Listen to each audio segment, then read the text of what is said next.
Hello friends, welcome back to my YouTube channel Tag On. Friends, today I'm going to show that how to turn on background download of Telegram. Friends, if you have a Telegram account and if you want, you will turn on background download like photos, videos and anything. So easily you can turn on that settings, my friends. So friends, for this you have to go on Telegram account, open this one.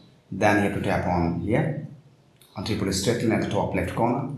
Then tap on settings, tap on data and storage.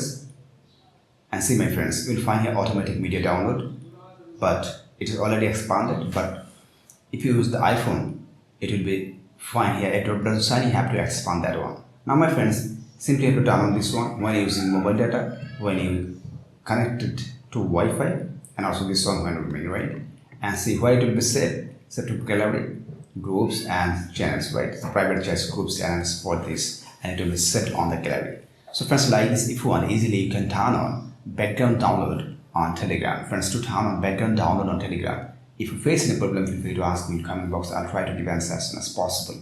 Friends, if this video helpful to you, please like, share, comment and especially subscribe my YouTube channel and press the bell icon to get next video notifications. Thank you for watching. Hope so next time I'll come with another exciting video. Till then, take care. Bye bye.